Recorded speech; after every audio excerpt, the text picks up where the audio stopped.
ചെക്കട്ടോ? ആ ചെക്കോ.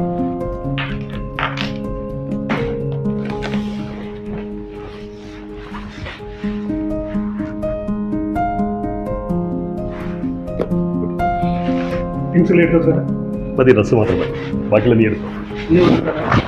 ചില ട്രാവൽ പോവുകയാണ്. വാസു, നീ ഇപ്പം ഈ ബാഗും ഒക്കെ ആയിട്ട് ഇങ്ങോട്ട് വന്നേക്കുന്നേ, ഇവിടുത്തെ സാഹചര്യങ്ങളൊക്കെ നിനക്ക് അറിയാവുന്നതല്ലേ? പിന്നെ ഇവിടെ ആകെ 2 റൂമേ ഉള്ളൂ. അതിന് ചേച്ചി ഞാനിവിടെ താമസിക്കാൻ വന്നൊന്നുമല്ല, ഞാനിന്ന് യാത്ര പോവാം.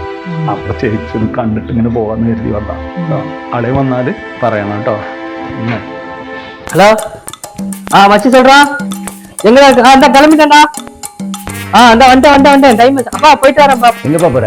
அப்பா அந்த பசங்களுக்கு வெயிட் பண்ணிட்டு இருக்காங்கப்பா, டூர் கூப்பிட்டாங்கப்பா, போயிட்டு வந்துட்டேன்ப்பா. என்னப்பா எப்ப பார்த்தாலும் டூர் போறேன், அங்க போறேன், இங்க போறேன். இங்க ஒரு மனுஷன் தனியா இருக்கிறது உனக்கு தெரியாதா? உங்களுக்குதான்ப்பா டிவி வாசல் எல்லாமே இருக்குப்பா, இங்க இருங்கப்பா, நான் போக வேண்டிய 2 நாள் கழிச்சு வந்துடுவேன். என்னவோ பண்ணு. சரி போயிட்டு வரேன்.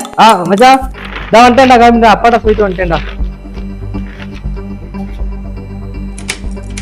தம்பி, என் பையன் வந்து இந்த சாவி கொடுத்துருங்க. அவனை ஃபோனில் கூப்பிட்டேன், அவன் கிடைக்கல. நான் ஒரு பயணம் போகிறேன்னு சொல்லி. எப்போ வரீங்க? நான் அப்புறமா கூப்பிட்டு சொல்கிறேன். சரி, ஓகே.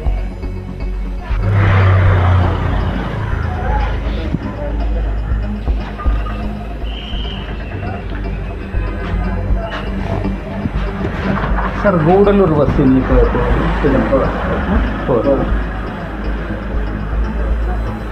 നിങ്ങളെങ്ങോട്ടാ? ഞാൻ എൻ്റെ ഒരു ബന്ധു വീടുണ്ട് അങ്ങോട്ട് പോകും. അതെ, நான் கல்ஃபில் ஒரு ஃப்ரெண்ட் இருக்காங்க. அப்போ அவரை பார்க்கறதுக்கு தான் போனேன்.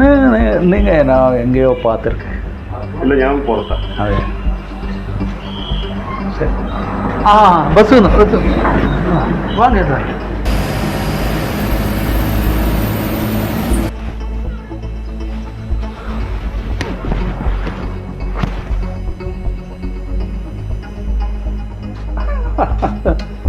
നിങ്ങളിങ്ങോട്ടായിരുന്നു ഒന്നിച്ച് വന്നാൽ മതിയായിരുന്നു അല്ലേ? എന്താ നിങ്ങളുടെ പ്രശ്നം? അതൊന്നും ഇപ്പം ഇനി പറഞ്ഞിട്ട് കാര്യമില്ല. 30 കൊല്ലം സൗദിയിലായിരുന്നു. പിന്നെ ചേച്ചിൻ്റെ കല്യാണം, പിന്നെ അനിയത്തിയുടെ കല്യാണം, പിന്നെ നാട്ടുകാർ ഓരോരുത്തർ എൻ്റെ മോളെ കല്യാണമാണ്, നിന്നെ കണ്ടാണ് കേട്ടോ എന്നൊക്കെ പറഞ്ഞ്. അപ്പോൾ ഒരു വീടൊക്കെ വെക്കാൻ വേണ്ടിയാണ്ട് ഉള്ള തയ്യാറെടുപ്പിനിടയിൽ വീട് പണി എങ്ങനെ തീർത്തിട്ടും തീരുന്നില്ല. അപ്പോൾ വീട് പണിക്ക് വന്ന് ഒരു ചെക്കൻ്റെ കൂടെ വൈഫ് അങ്ങോട്ട് പോയി. പിന്നെ അതോടുകൂടി പിന്നെ ജീവിതം അടുത്തു. പിന്നെ എന്തായാലും കൊറോണ വന്നതോടുകൂടി ജോലിയും പോയി, പിന്നെ അങ്ങോട്ട് തിരിച്ചു പോകാനും പറ്റിയില്ല. എന്താ ഇപ്പോൾ ആർക്കും വേണ്ട, നമ്മളിപ്പോൾ ഇവിടെ വന്ന്. என்ன சார் வாழ்க்கை? അതല്ല, നിങ്ങളെ പ്രശ്നം എന്താ?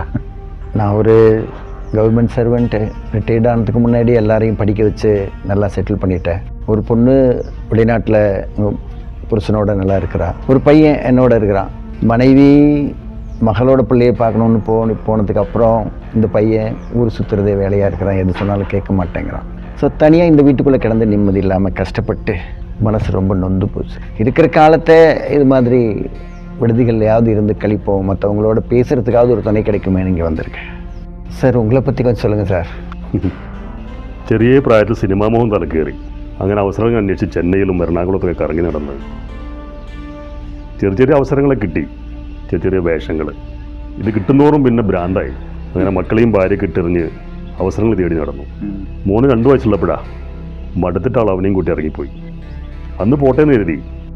കാലങ്ങൾ കഴിഞ്ഞപ്പോഴാണ് മനസ്സിലായത് അവരായിരുന്നു ശരിയില്ല. ഒരു ഭാര്യയ്ക്ക് ഭർത്താവിൻ്റെ സാമീപ്യം ഒന്നും കൊടുത്തില്ല ഞാൻ. പിന്നെ കുറേ ലോഡ്ജ് മുറികളിലും വാടക വീട്ടിലും താമസിച്ചു. ജീവിതം പടുത്തുടവും. സാറില്ലെന്നേ, ഒക്കെ എല്ലാവർക്കും ഉള്ള പ്രശ്നങ്ങൾ തന്നെയാണ് ഇതൊക്കെ. 3 പേരും വന്ന് ആ ഫാം ഒന്ന് ഫില്ലപ്പ് ചെയ്ത് വരും.